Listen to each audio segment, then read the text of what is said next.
the Kroc Institute for International Peace Studies, and I'm happy to welcome you to this presentation on understanding untouchability, an examination of 1,589 Gujarati villages. It will be presented by Christian Davenport, who is Professor of Peace Studies here at the Kroc Institute, Political Science and Sociology.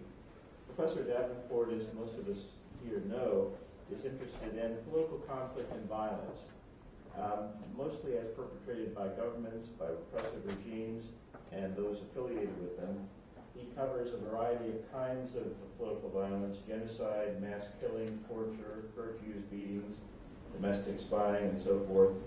And he examines both the global patterns of this kind of violence and individual cases. Many of us are familiar with his work, his really path-breaking work in Rwanda, calculating, and we saw a presentation here, a very impressive presentation, I think it was last year, on the genocide in Rwanda and rethinking responsibility on both sides for mass killing. He's also worked in the United States and India, as we're here today, most recently in Northern Ireland. And he employs a real range of methods and approaches to this study, from statistical research, ethnography, film, and his publications. I won't keep us here that long to review them with you. They're available for you, but it's across a wide range of topics around these basic themes, especially considering the impact of democracy and democratization on this question, and also the influence of military intervention, economic sanctions, naming and shaming, and other political and economic policies. If you haven't spent any time on Christian's website, I suggest you do. You'll get a little education there, just the various projects he's working on and has worked on, including the way in which he combines and weaves together scholarship and activism. If I got it right, there's scholarism is one of the terms there, which is the synthesis of the two. And you'll see a number of very interesting studies that he's worked on or is working on in that respect on these topics. Today we're going to hear about a very interesting study of the Dalits in India, the Untouchables, and I want to thank Christian for, among many other things, bringing to the Kroc Institute last year Martin Makwan, who is really an impressive person. Martin worked with Christian in India on the question of untouchables and has said caste-based discrimination and untouchability practices cause suffering for 160 million people in India and another 80 million in Pakistan, Bangladesh, Nepal, and Sri Lanka, Martin said. Martin's one of the founders of the National Campaign on Dalit Human Rights and was here as a visiting fellow through Christian's agency. And we're going to hear today about the study of untouchables in India that Christian, Martin, and others worked on. So please join me in welcoming Christian Davenport to talk about understanding untouchability.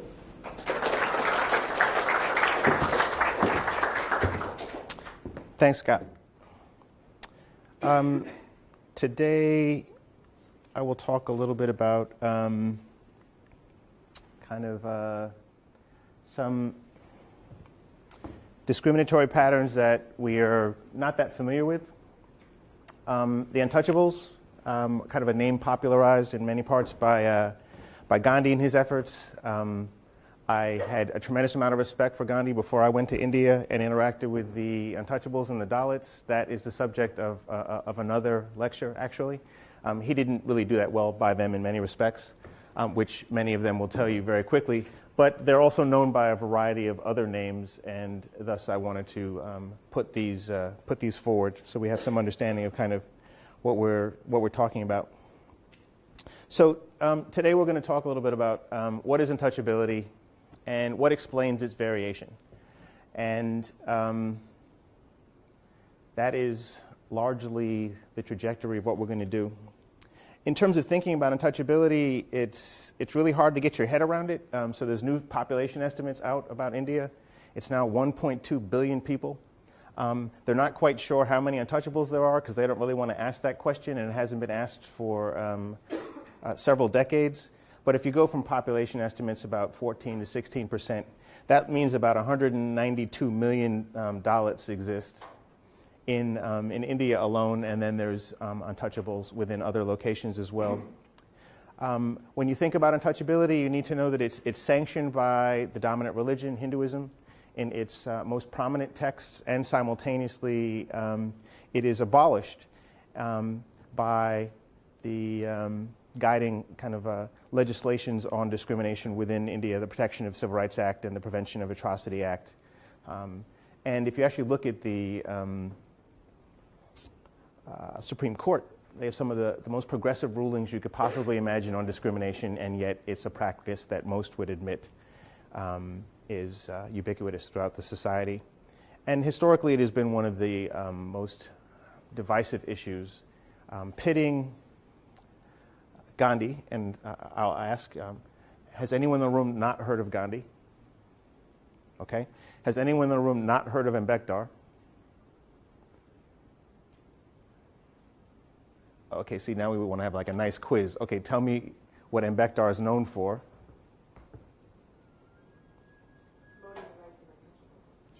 Promoting the rights of untouchables and drafting most of the Constitution regarding minority rights. So not an insignificant figure, and is perhaps the most prominent untouchable leader of the modern era, and there have been quite a few. So today, I, in a sense, represent the tip of the iceberg.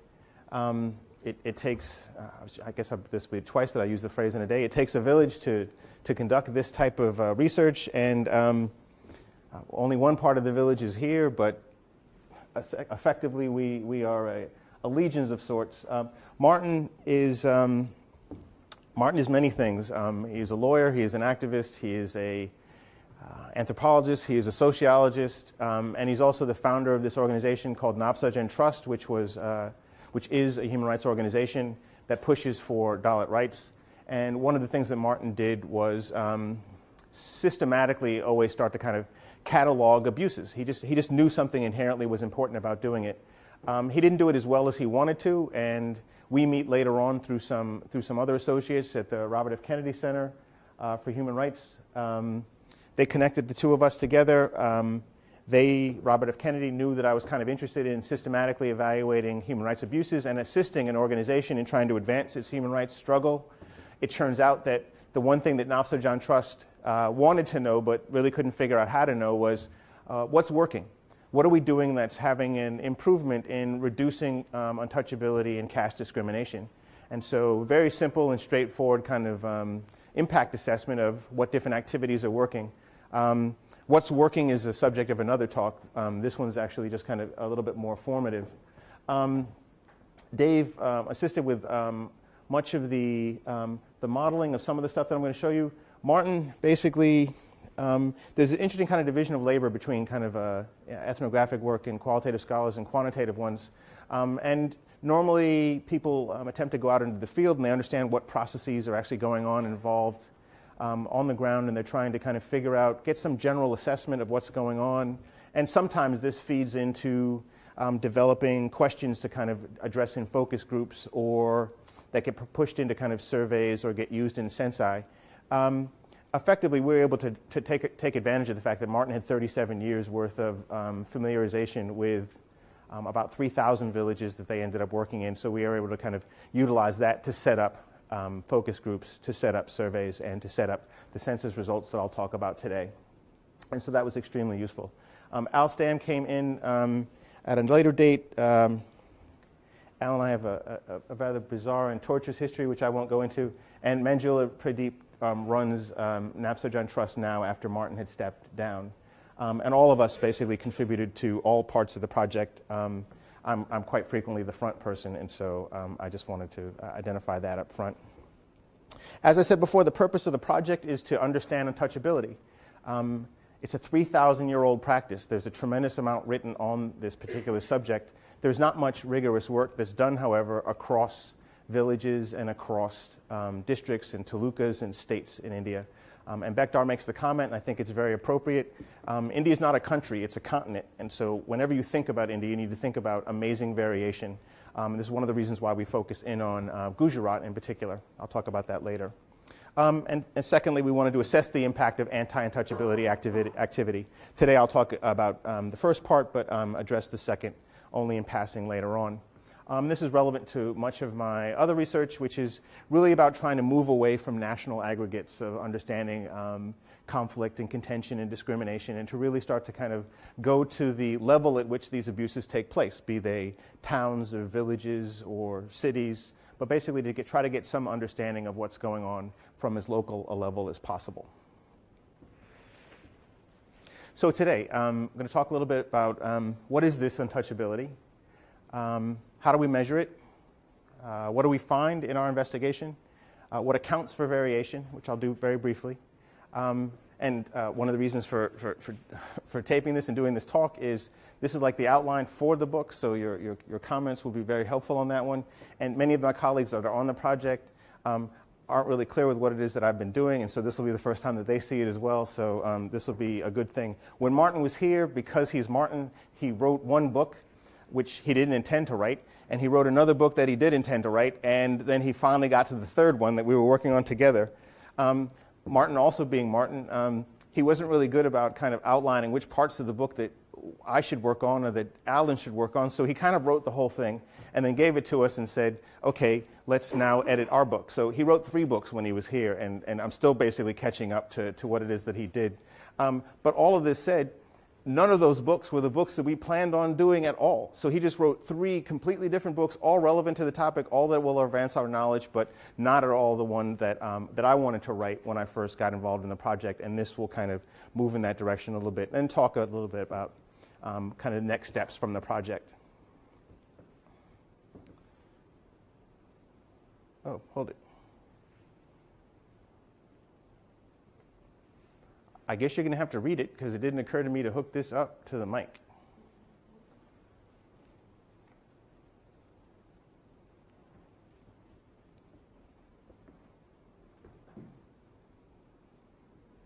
This is from a film that was put together by an organization that was associated with Martin's movement. And they had gone throughout 6 states in India on the topic of untouchability.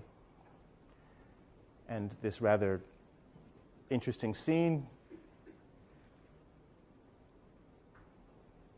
had these kids rather innocently talking about pollution, and they're not wanting to interact with Leelaben, this woman right there, and they're explaining that they're not going to come in there because they fear being polluted.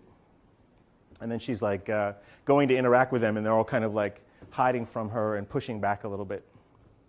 And the film was interesting because one of the things that you always come across when you mention untouchability within India, in many respects, the automatic reflex action is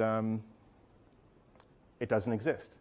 And then you push it a little bit and you can identify one of the many practices that exist, and they'll be like, oh, you mean that? And then they'll go from there to be like, oh, yeah, that's there, but that's just one of these backward practices.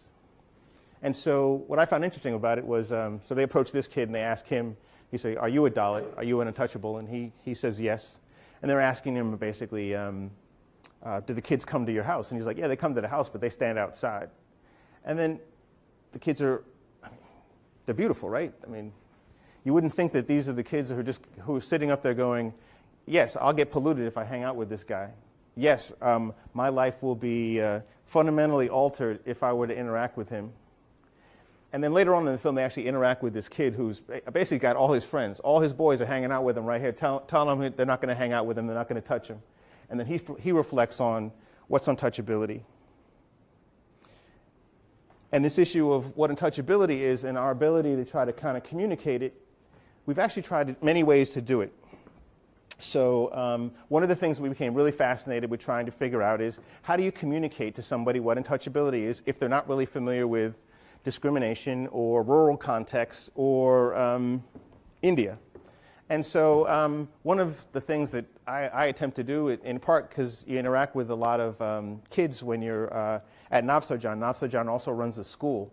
And in the school, you have these Dalit youth from all different parts of Gujarat. They're now expanding to other states. But they have all these kids that are coming from Gujarat. And while they're there, they're always like, so what's America like?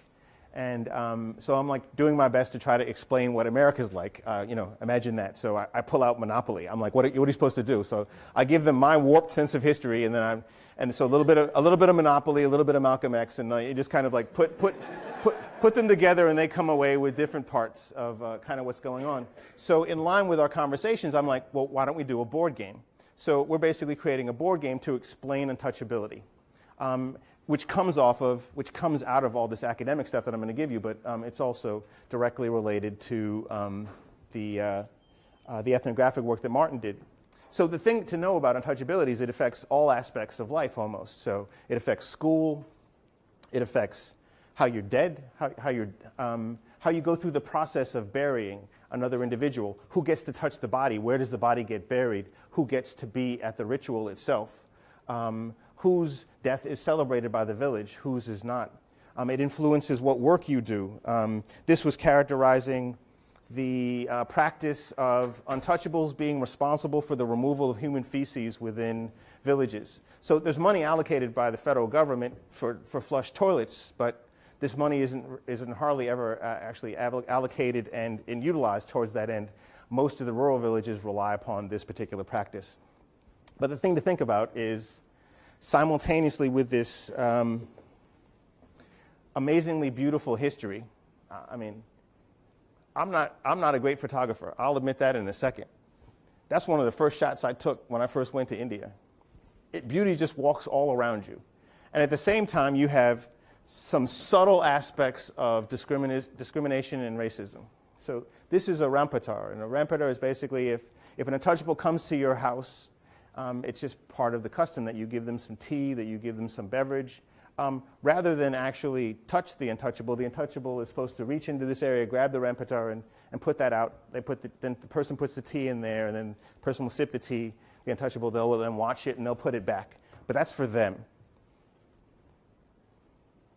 This is I'm forgetting the name, but this separates the communities so that you know exactly which community that you're in. The untouchable part of the community is designated by very clear markers to identify exactly who is allowed to go into what location. And thus, you get this sense of the encompassing nature of the discriminatory practice, and that's one of the things that I'll talk about now in a little bit more detail. Every village that we went into, so all of the 1,589, I think when we started this, which would have been like 7 or 8 years ago, Google Earth wasn't as popular. I was just getting into GIS. And so we did some basic stuff, which was basically send people around and just kind of illustrate where everything is.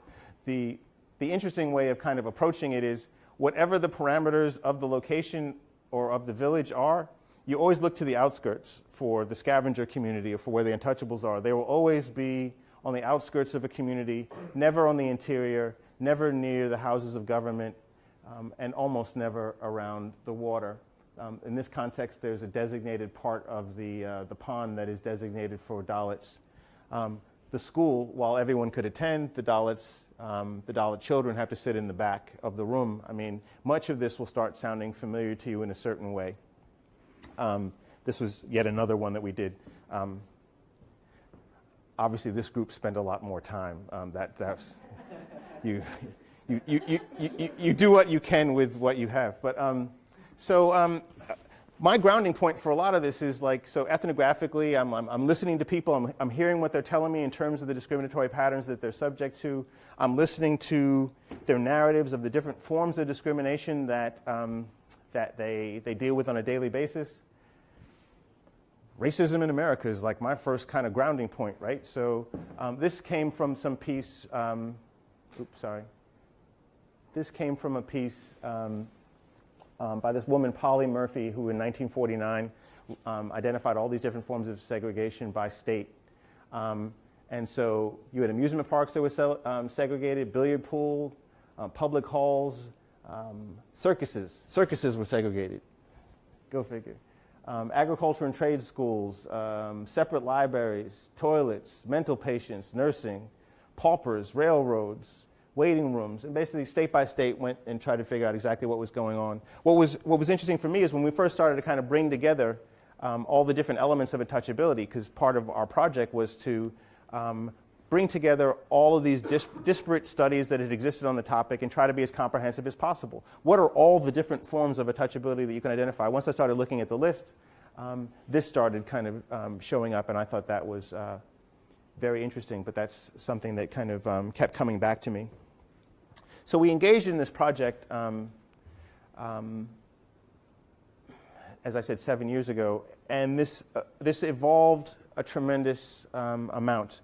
Part of the difficulties were that you had Martin, who I mentioned kind of represented all aspects of the social sciences, law, activism, and just this kind of like natural scholar, teacher kind of person. That's really cool. And then you have a bunch of like social scientists who are just like, where's the data at? And how can we help you do what it is you wish to do? And then we have some social movement activists. And then we had some some human rights NGOs. And effectively, trying to get us all to speak the same language is probably what took about 3 of the first years of the projects. Because we all had different priors, we all had different objectives, we all had different methods, we all had different ways of assessing success and so forth. And so a large part of our project was to figure out what each of the parties were trying to get to. And so the first kind of 2 years, so I'd gone to, I think I've been to India like 12 times, and the first 2 years I went 4 times, and a large part of it was Martin lecturing me on what had actually happened in Indian history. And it was like, okay, can't we get to to explain something about myself at the same time, I'm like, can't we just get to fighting discrimination? Do I need the indoctrination? And anyone who's done field work realizes, yes, you do. And so I was more than willing to sit there and listen, and I learned a great deal, and then he has a voluminous library and started connecting me with other scholars that were in Gujarat. But by and large, we started to kind of push in this direction. Now, Navsojan, Martin's organization, works in 3,100 villages. And so the way we get to 1589 is actually kind of interesting because I'm generally interested in being as comprehensive as possible. There's like 14,000 villages in Gujarat. I'm greedy. They didn't give me any monetary limitations, so I said, let's do 14,000. And he was like, no, we can't do that. We need to be in the villages that we work in so that we can get some trust with regards to the information that we're getting from individuals. The objective was to basically conduct a census of all individuals that existed in the villages and ask them about what happened. I'll get back to that. But everybody in the village would be asked what goes on in the village. And then we realized very quickly that, okay, we're going to get into some trouble if individuals outside of the Dalit community try to speak to individuals that are in the upper caste and ask them what's going on. That wasn't going to work, so that we got restricted to paying attention to what existed within the Dalit community. The 3,100, everything was going fine. So I'd worked out this great research design, and it completely fell apart when it got into the field. So of the 3,100, we were going to divide it equally, and then certain villages were going to be asked questions. But no, it gets even better. So you have the whole village, and you're just like, well, the women might ask questions or answer questions differently from the men. So we should randomly stratify by gender. So then you have half the population over here, then you have a third that are broken down into no divisions whatsoever. You just ask everybody. And then some you break down by gender. Then some you break down by age. And then some you break down by subcaste. So far, great. Happened all well in the villages. We did that in about like 2.5 years. And then they started to do households. Okay, so this meant that you go to every Dalit household, and then you do the same thing. In certain households, you talk to everybody in the household. In certain households, you'd ask the men and the women separately questions. In certain households, you separate by age. In certain, the households didn't vary by caste. That did break down. They did about 300 villages and had about 25,000 respondents, and they were like, we can't do this. And so there's many tensions throughout the whole project. I will not say that the village was equally agreeable at all points in time. I'm like, you're messing with my research design, and I laid out this thing beautifully, and everything should function as we talked about it. Because I told you how the household thing was going to work. This is exactly how I pitched it to Martin. And Martin, in his very scholarly, fatherly, brotherly way, was like, but now you are here. And that's kind of like his response. And then they basically proceeded to do as many as they could before they stopped. Now, as we randomly determined which part of the population was going to be household and which part of the population was going to be village, this didn't impugn the design, I find out later on. But at the time, I was kind of upset. But so we move on to, we interact with Martin. I realize this is kind of small. We interact with Martin.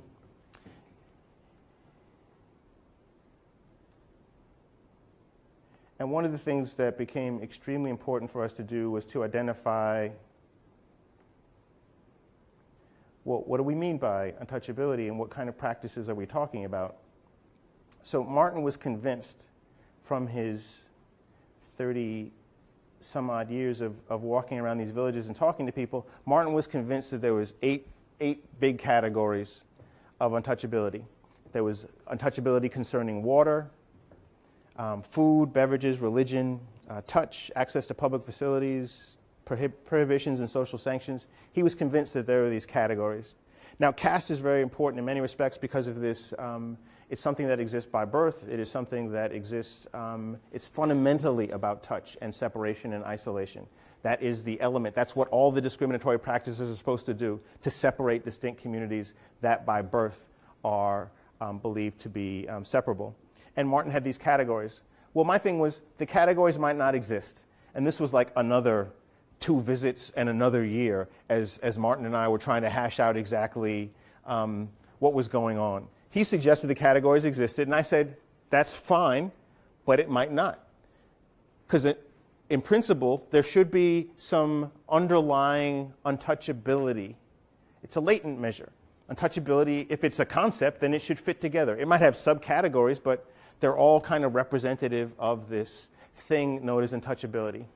Now, this becomes important for us methodologically because if Martin's right and they're categories, then these should be evaluated individually. There's a water untouchability part. There's a public sanctions untouchability part. If I'm right and they're actually all related to one another, then we need to estimate it in a different way. It sounds like a small thing, but it took a year and far too much time to kind of pinpoint.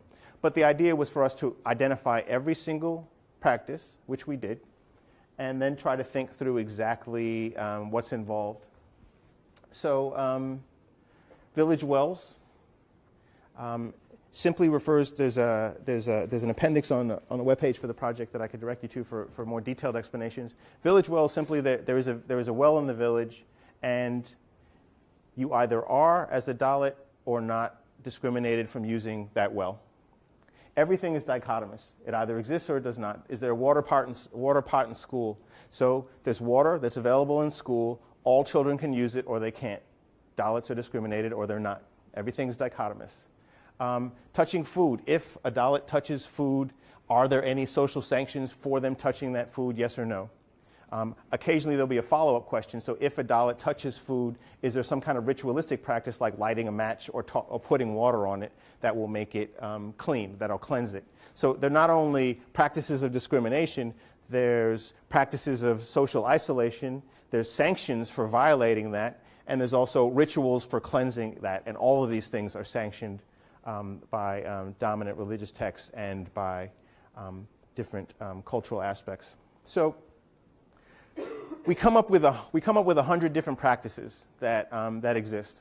I will talk today about the 100 practices that exist between the so-called upper castes and untouchables, which we call vertical discrimination. But there's also horizontal discrimination because within the Dalit community themselves, they discriminate, actually. And so there's certain villages where the Dalit cannot use the barber of the non-Dalit community.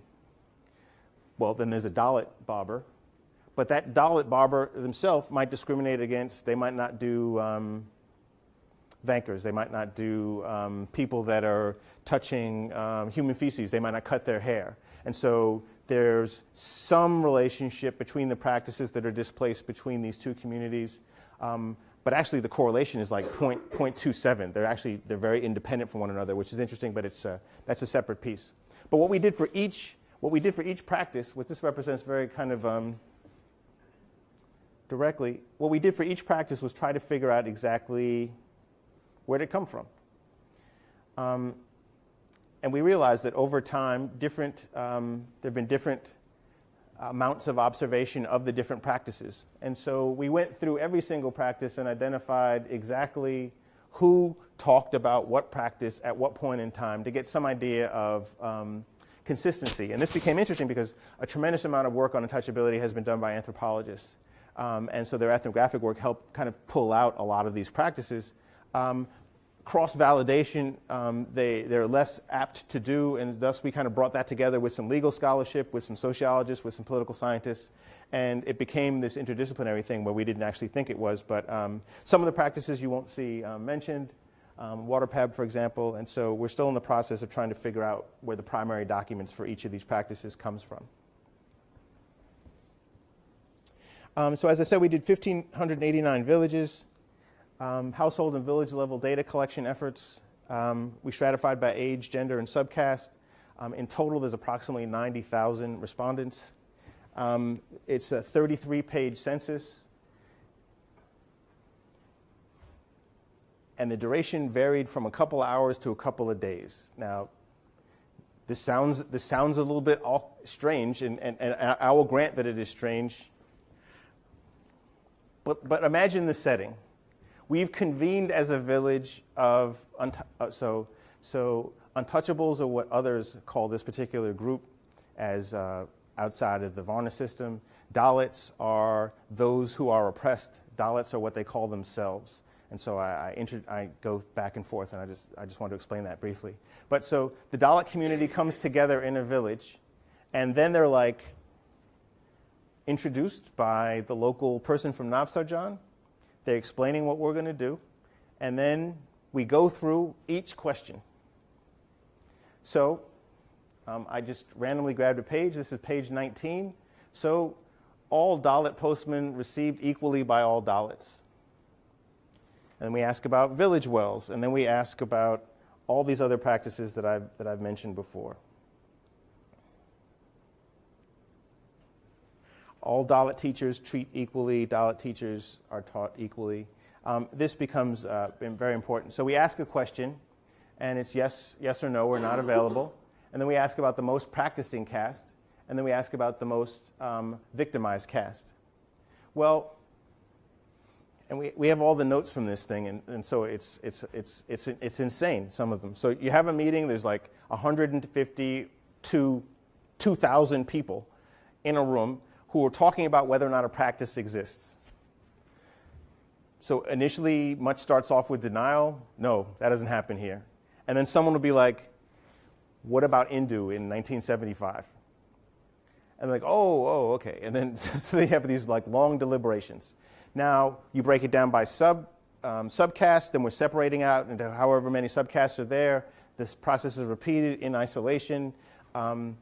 As this is India, people get curious, and so occasionally we had meetings where the very people whose practices we're trying to evaluate, the upper caste, walk in and sit down, as they are wont to do. They feel that they own the village, so they feel they can go into anything, and we're not really in a position to tell anyone to leave, and no one wanted to do so anyway, and so we had to go back and forth, so I had to get them to actually include that into the code sheet. Oh, upper caste present. And which ends up being a factor in some of the modeling that we do later on. It turns out that it wasn't an effect, but I thought it was kind of interesting. I'm like, why don't you ask them to leave? And they just kind of looked at me because I repeatedly kept getting in these situations when I would ask for something that was completely disrespectful of the culture, and they just kind of smiled at me. We were like, we don't do that. And Martin would go, we are here. And so that just kept coming back. So what we do from the 100 items is we basically create a cumulative scale. And from the scale, this is all of Gujarat, from the scale we end up getting all of the, these are states, I believe. Or these are talukas. Do you remember? These are talukas, thank you. We end up getting these talukas. These out here we have not gotten to, and this led to some interesting kind of methodological discussions. So you'd like to have villages that have no connection whatsoever with Navsarjan that we can compare them against. what I ended up doing is, of all of the other villages that are not within our sample, looked at various demographic characteristics to see if there was anything fundamentally different, to see if there was anything that was unique about our particular villages, which there wasn't. Navsarjan ends up going into villages on the basis of two different criteria. One is that there's a crisis, and Navsarjan is called and they go in. Normally it's some kind of atrocity. I don't talk about atrocities. I'm talking about different forms of discrimination. Atrocities out. I did bring some reading material that there are about the atrocities. The last one I will flag as being rather graphic, just so you know ahead of time. People are killed for untouchability violations and practices, and so this not to be kind of dismissed. And some other reading material that you might find interesting. But so they're brought into a village, one through a crisis, which could be, it's a somewhat old practice now, but this is actually something that's kind of historically important. There used to be a practice where a upper caste, so-called upper caste, could come to a household, remove their shoes, and put them in front of the household, and then step into the household, and then they could do whatever they wish with the contents of that household. That's with people or objects. As you can imagine, or as you should imagine, this actually involves sexual predation and rape. And if an individual came home, this is actually how Martin gets into the movement. So Martin, a friend of Martin's comes home, sees these slippers, goes into the house because he knows his mother's in there, throws this person out that was abusing their mother. That person leaves. They come back with the village, beat and kill this individual up. In that context, some organization like Navsarjans would be brought in, and that would be a crisis situation. Now, in that particular village, so this is Ahmedabad. So in this particular village, you then, or that's the Taluka, which is one level up from the village level. But let's say you're in this particular village. While there, you're kind of like, let's move to the adjacent villages that are connected or contiguous to that one. So you can go into a village either through crisis or through contiguity. Now, these two processes become important for us as we're trying to figure out exactly what's driving the growth of the movement, but also what's influencing the likelihood that you may or may not be successful in an area. Now, within a Taluka, this is village level information. Our information is by village, or at least it is in this context. So for those places where we did households, we basically are taking a mean of all the households and generating a score for the village. And the places where we have village level information, this is already pretty straightforward. And so we see, sorry about the scale, yellow is bad, black or very dark is actually good, which if anyone knows me, they know I did that for a reason, but I won't go into that now. And so you see within this location and within these others, we have amazing variation within each of the Talukas, which is part of the point, right? So the development of subnational conflict studies is to actually get to this variation because that's the actual variation that exists, and we should not homogenize this whole unit because we have this variation. These places, the dark ones, are fine, relatively speaking, and what we need to do is start finding these clusters of horrible situations and try to address them as quickly as possible. Bless you. And so we have amazing variation across the 1589, and that was 5.5 years. It took 5.5 years to generate that. As time just zooms by, you're kind of going, wow, that's what I got for the 5 years. And so I kind of questioned it in many respects. So I was kind of like, wow, we finally saw the results. But what actually kind of pushed it in terms of its importance was when Martin went back to the individual villages and did presentations he didn't do all 1589, but they broke it up in the group. When they went back to the villages to show them, you're not alone, you're not in the worst, or you are in the worst situation, and now you're a priority. The information was used to basically create the priorities of Navsarjan, but also to push the government, to push various legal bodies to then engage in investigations, and now we could have the prioritizations of knowing exactly where we needed to pinpoint and push individuals. And so rarely as academics do we have situations where there's several thousand people interested in anything that you do, but that people were actually extremely excited about information, and it served as a mechanism for mobilization was completely astounding for me. So we use this measurement model to create the index. The only thing that is, these are all significant. The only thing that is less significant is actually religion. And what becomes interesting about this finding is that's because these are all the different forms of untouchability. And so there's a bunch of forms that are around religion. Religion is low on this because religious discrimination throughout the 1589 is essentially ubiquitous. It's everywhere. Dalits are never allowed to go into temples. Dalits are never allowed to touch religious objects. It's like 98% prevalence across all of our villages. And given no variation, that doesn't show up. This allows you to basically see the subcomponents of the index to get some idea of exactly kind of what's really kind of having an impact. We see that those untouchability practices that concern touch, there's a very strong kind of relationship there. Relatively flat with regards to water, not as important. We see the effect with religion is low, but there is still some kind of trajectory as you go up. You get some sense that the overall untouchability score is worsening. If you want to look at a single component of the index, these are all the things that concern touch. And the way that the graphic representation works, above the line means having effect on the index. So smoking a pipe has an effect throughout the index. This identifies that in those locations where individuals will not share a pipe with one another is consistently something that's present throughout the measure, as opposed to sprinkling of water from a Dalit body, which is a separate practice that's done to kind of engage in some kind of ritualistic cleansing. That's only prevalent after a certain level on the index. And what's interesting for us is that you could see amazing kind of variation between the different components of the sub-index that actually feeds or gives us the better understanding of the larger index, which was part of the thing between Martin and myself. Well, given the variation, the question then becomes, what's explaining the variation? And what accounts for better or worse situations of untouchability in different villages? And this is actually kind of, we have the village of scholars, right? And then we have the argument among the village about exactly what's driving it. And so different parts of our village have different arguments about what's driving it. And this also mirrors the literature rather well. So in many respects, untouchability is believed to be just a function of backwardness.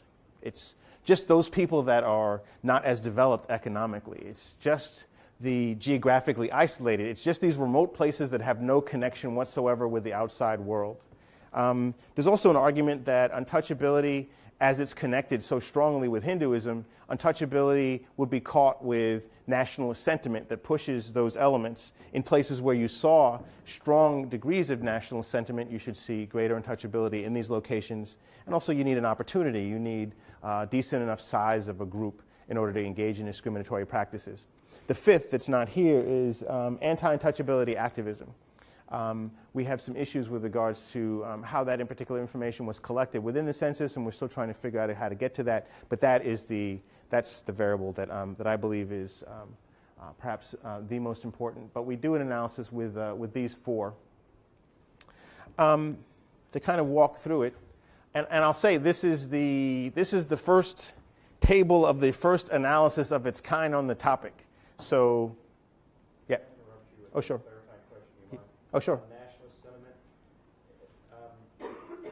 If the Constitution outlaws and the nation, the modern nation, so to speak, outlaws untouchability, and untouchability, maybe my premises are wrong, but untouchability is something ancient, religious-based, pre-national. Why does nationalist sentiment correlate with, if I understood you right, high levels of untouchability? One of the political parties, which identify, yeah, one of the political parties is kind of like pushing all aspects of kind of everything that is ancient Indian, essentialist is that which should be protected. And so as part of their political rhetoric, they are pushing that. So my sense of kind of nationalist sentiment is really a function of a national political party that pushes that agenda. Hindu nationalism. Yes, Hindu nationalism. Yeah. Now, now how I measure Hindu nationalism, that's something different. Now, what I wanted was electoral data at the village by political party to get some sense of what was going on. There isn't a tremendous amount of variation, however, within Gujarat.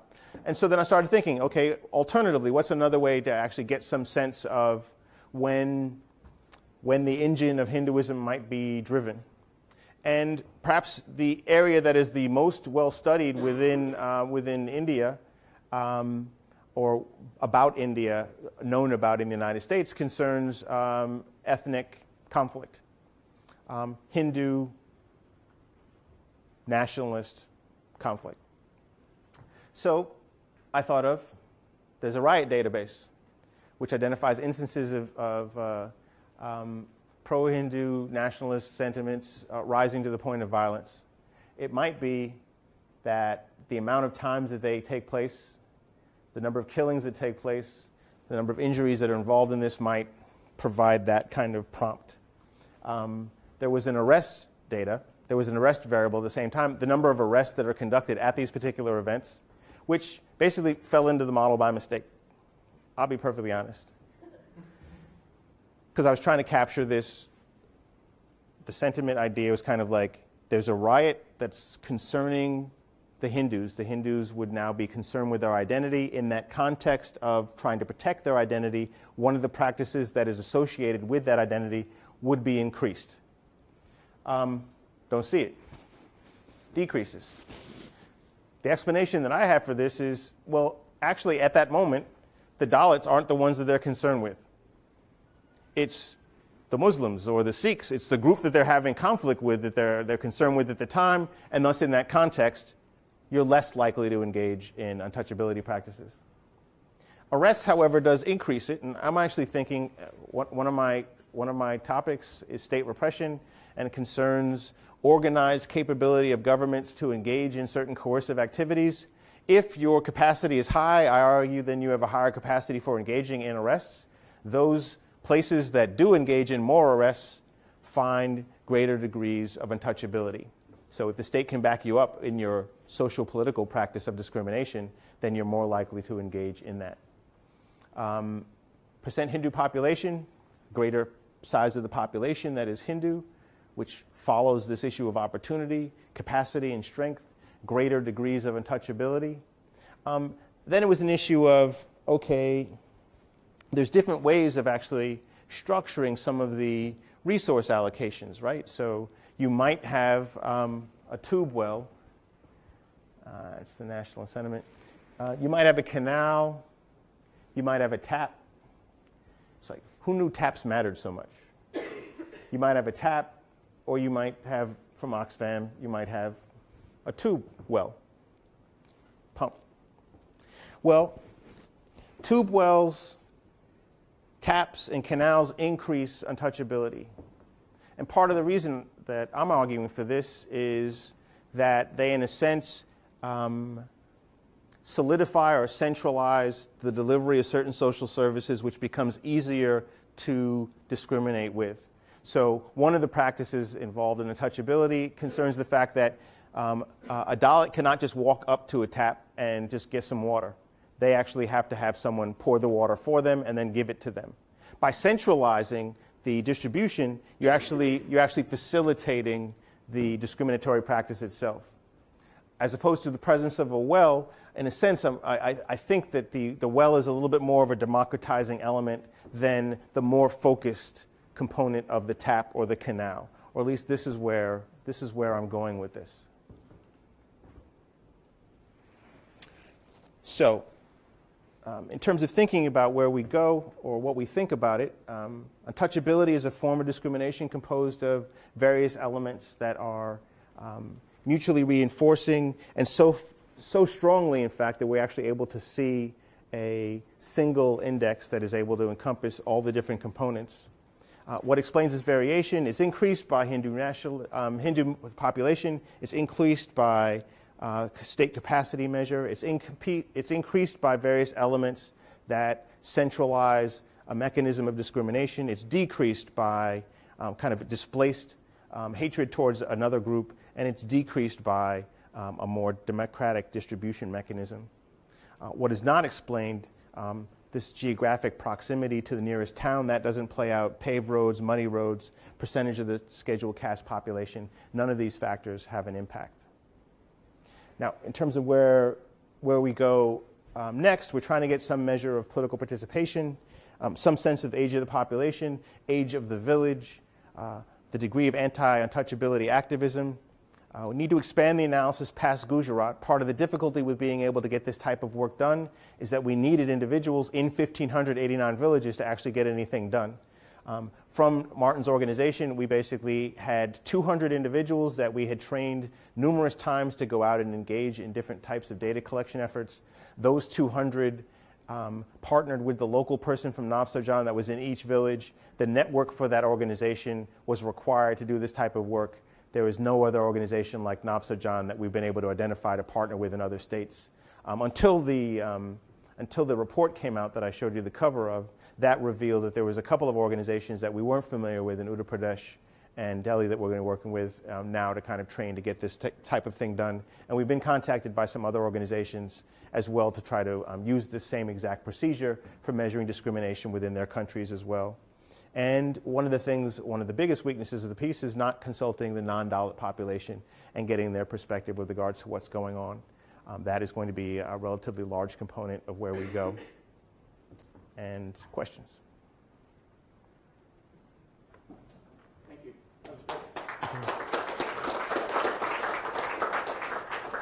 Floor is open, please. I have a question. My sister and I are both Gujarati American, actually, and our parents grew up in Jamnagar and then went on to Ahmedabad for several years. We grew up in the village of Jamnagar. And I'm wondering if there was any difference in terms of how Harijans or Dalits were treated in a place like Jamnagar, a smaller village, versus Ahmedabad. Village size, we're just starting to kind of examine now. It's kind of related, however, in part to kind of like size of the population, so we think those type of factors are going to be there. I think what gets interesting, though, is the mechanism might be different, right? So smaller population, you might think that that leads or that lends itself towards a greater sense of potential for community. You might be a little bit less harsh. If things become a little bit more dispassionate, larger, that might lend itself towards more kind of a discrete division of labor and even more kind of hostility. What was interesting for me was we see a lot of the practices within, because there was an urban element to the story or the critique that people were giving, that this is just kind of this economically backward and kind of like isolated thing that takes place in villages but doesn't take place within urban context. And what you actually see is a different form of untouchability within urban context as well. So there's kind of a relatively decent discussion about its untouchability, so it's nasty. You should have expected something like this. But the removal of human feces is something that's done in rural context, and it's normally done with just a bowl and you're walking. I figured in the city that, okay, that couldn't be the case. But essentially, they're lowering Dalits into the sewer with a rope to clean things up. And so the same practices are basically being replicated in urban environments with their equivalents. And so some of the scaling up or kind of different impacts you'd find in different locations that I wasn't actually expecting, I was still finding. So I think that there'll be some kind of continuity, but maybe some substitutability that you see in, as you move across different sizes.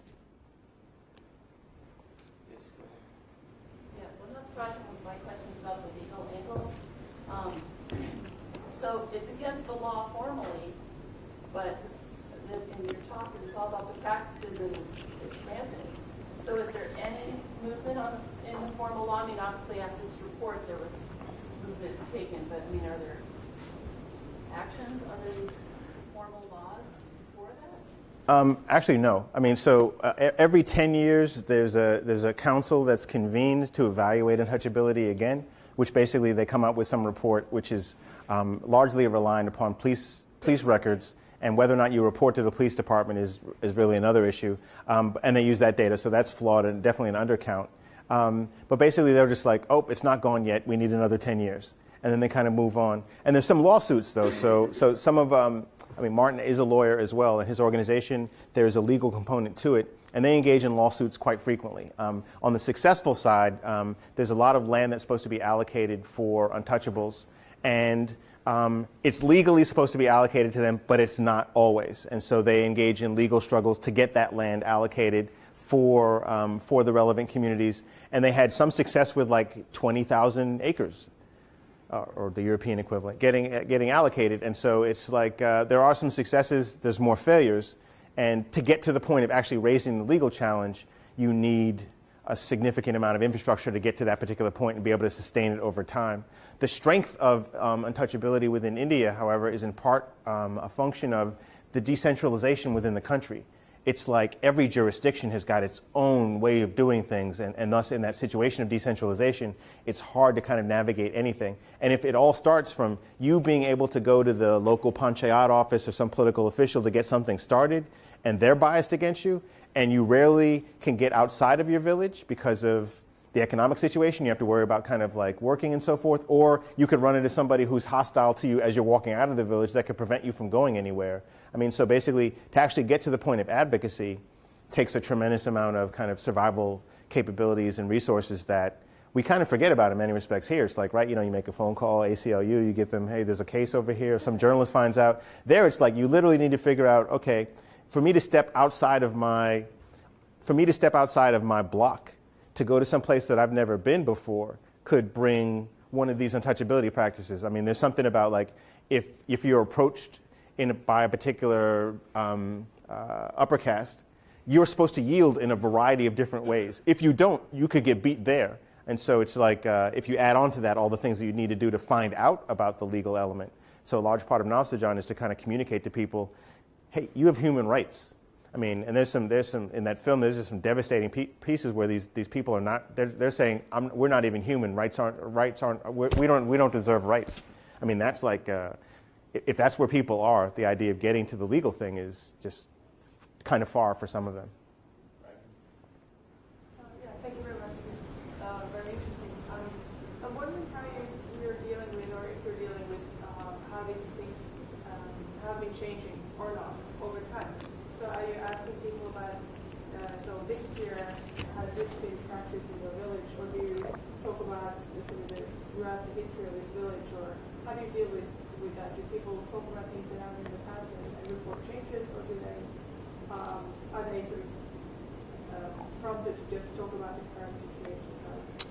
What's your sense of, is it a good story, or is it same old, same old? I mean, so there's,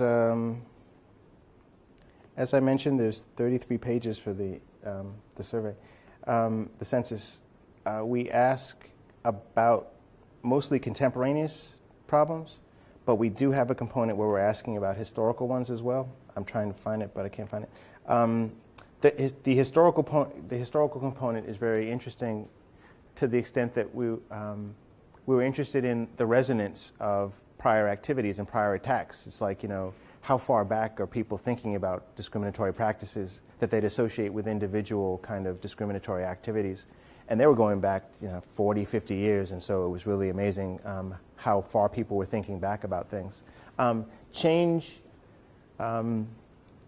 So the census or survey that our work is closest to was conducted by this guy who died and his records were destroyed. The other person that does something that's kind of similar to ours was like 7, 8 years ago, but they did like maybe 3,000 people as opposed to what we did.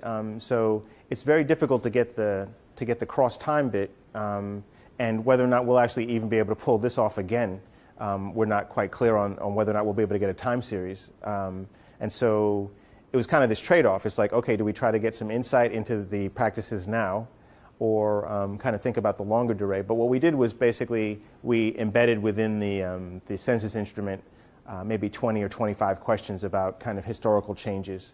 I didn't talk about that here. We do have an element of it.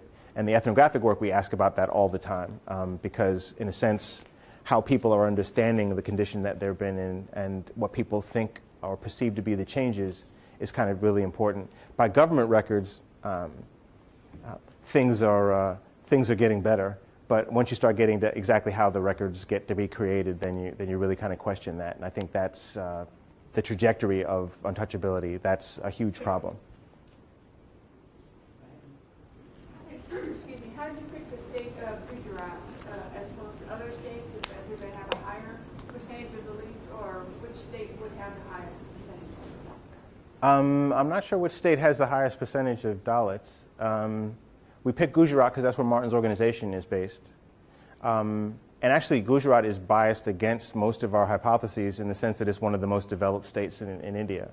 And so going in, we would anticipate that we would not see as widespread the practices as possible. And when you start looking at kind of growth and economic development, you would not have expected this there. So seeing it there is actually a little bit stronger than what we'd anticipate in other locations, I think. So for me, one of the takeaways from what you were saying was that there's a particular problem with either the state or external NGOs coming in and putting forth specific types of modernization efforts, right? Like building, not the well, but the other sources of water, concentrating in the proper ways.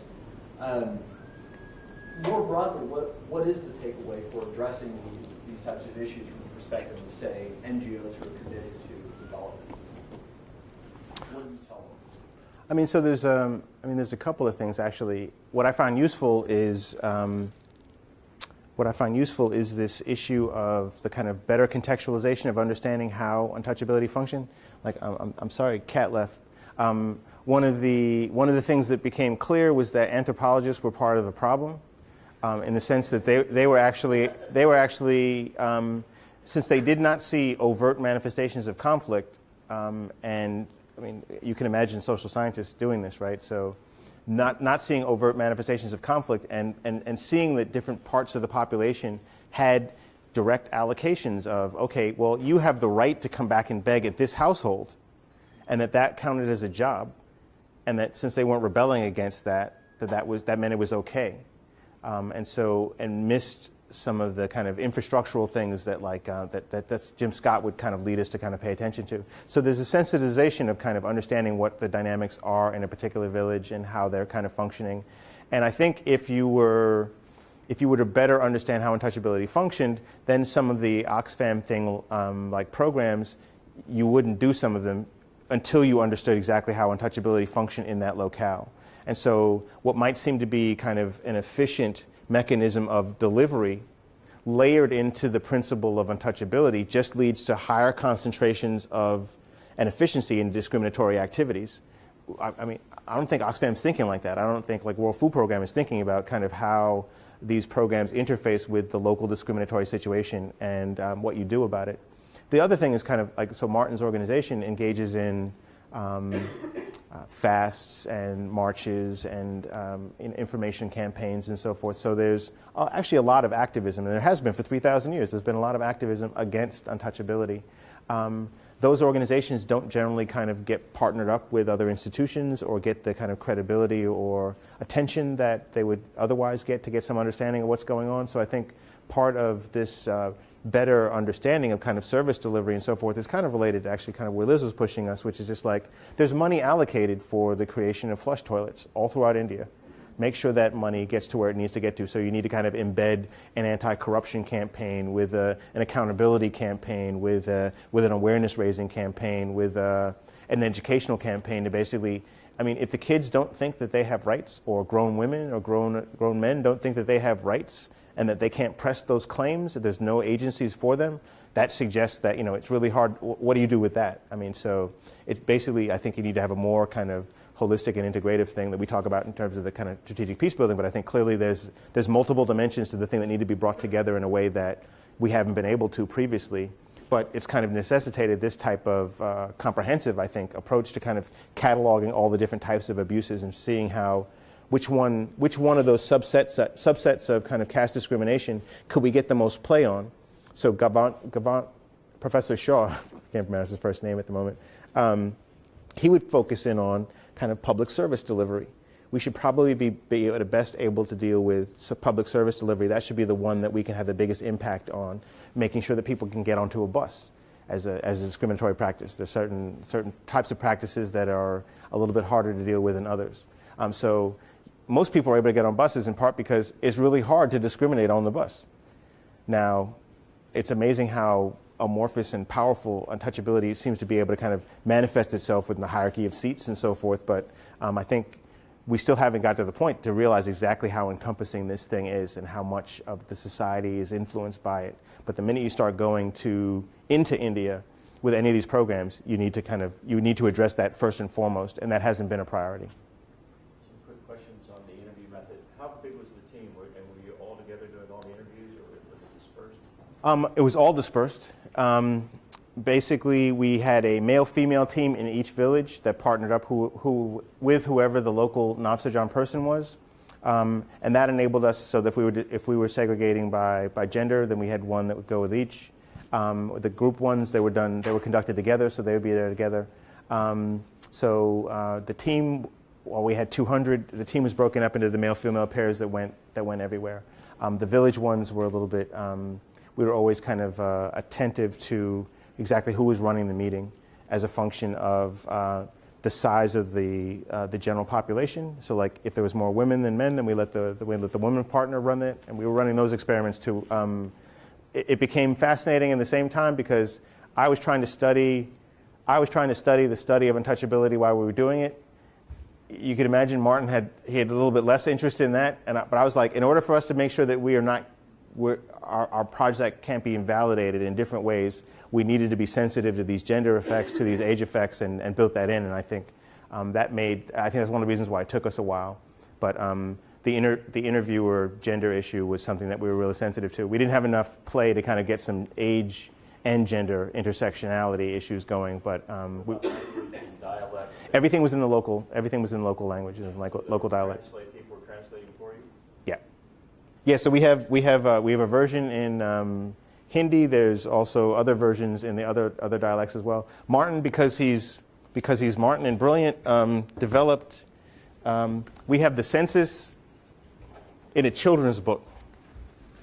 Martin created this book called Me and My Village, which is in, I think, 8 different languages, which basically has a little code sheet which you basically check for a discriminatory practice, and then you write in exactly what was going on, and then you mail it in. It was just like, it was brilliant. I was like, okay. And also, being Martin, you didn't realize he was doing it until he sent you 50, and so, go figure. I wonder if there are any translation issues. Whenever there's a study done on, caste discrimination in India, I guess one of the things that I have trouble understanding is the translation. So, sometimes I struggle to find an English word for something that I know in Gujarati. Or when I speak with my parents, I don't understand what they're saying when they're describing a village practice. When my sister and I have gone to villages, we don't understand what's going on. So when you're forming your categories on, religious discrimination, for example, or even just general discrimination in the village, did you struggle with any issues with translation, even understanding what's going on, or finding the English equivalent, or finding the Gujarati equivalent when asking villagers for a certain practice? This is why that part took like a year. Coming up with like this page. We have the Gujarati version, we have the English version, and then each one of these we would have translated and back translated in the local village we were in. It took forever. That someone would refer to the same exact practice in different ways, that also took forever. But so we had to map all of that stuff to basically figure out. What helped us was that no matter what they called that in the local location, there was at least 6 or 7 different versions of the thing, and we knew that was 37. And so we went through all these different versions of trying to figure out, okay, this is what the practice is, and then you describe the practice to them. And then we had there's a theatrical component, right? So that we had a little theater group that went to enact the 100 practices for people that weren't clear. It was like kind of the emergency social science mechanism of communication. Because we were just like, well, how do we communicate these practices to people that aren't quite clear? It's like, we can enact them. And so Martin found some actors, and then we tried to figure out exactly what they do. And then they started to enact the different kind of thing. And they're like, oh, you mean so-and-so. And that's what we end up putting in the cell. It's just, I want to write something about how the heck we pulled this off sometimes, because it's just like, we did what? A theater group connected with a research project, just go figure. I would never think that I would end up using a theater group, but my mom would be happy. So. There's slang, too. Yeah. different dialects. So, because I know when my parents were speaking sometimes, or when my aunt will speak, they're completely different. It's the same practice they're talking about, but they refer to them in different ways Yeah. because one of them is from one village and the other one from another. I mean, that's one of the reasons why it worked out pretty well to have some of these communal things. So in the communal setting, someone would say no, but they were saying no to what they weren't clear about with regards to the practice. And then someone would be like, no, they mean this. And then they'd have this conversation. They say, oh, we refer to it as this way. So the collective thing actually ended up being kind of interesting because they ended up working a lot of these out. We only transcribed like maybe 50 of the sessions, and I couldn't believe some of the stuff that came up. And then, of course, they'd have a break. And then the break would be a couple of hours, and they'd reconvene, and then there'd be a meal, and then someone have some crisis. And some woman was there, she gave birth in one of them, which was just. But I'm sure that was easily translated, though. Christine? Just 3 quick clarification questions. Did you compensate people for their time? No. Okay. And then, just out of curiosity, why did the household survey break down? And then, why are wells more democratic? The household thing broke down because I don't think, even after we clarified what was going on, you go in and you talk to everyone in the household. Even though we went over that for years, I don't think they actually got it until they started to go into households and they started to do it and realized there's 8 people in this household. There's 12 people in this household. There's 15 in this household. And they start adding them up, and they're just like, we just can't keep doing this. So Like, it was too many. it was too many people. It was too many people. It was taking too much time. They were just, so we had, I mean, at no point in time did we discuss cash. This was something the organization wanted to do, and I'm consultant, and so I can't push anything. And everyone was very committed to the project. And so in that context, my methodological quibbles were kind of sidestepped every now and then. Be like, okay, we are here. And so we just kind of came into this kind of problem. But then we came to this point where we were realizing, like, once I realized, hey, we randomized the treatment anyway, I'm good. Then I was fine, but I wanted the rest of my end, but they wouldn't comply. The well thing I'm still thinking about, right? So wells are physically larger than taps. Canals are directed from one body of water to another, and I think, in a sense, more easily policed, and they're always moving through some other wealthy individual's property, and so I think they're able to kind of regulate it as well. I think it comes down to kind of the policing mechanism. So there's something about wells and where they're placed that's allowing a different type of policing mechanism than for taps and for canals. That's just speculation at the moment, though.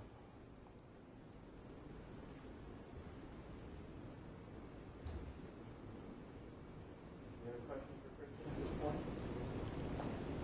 Thank you for a very interesting presentation. Thank you.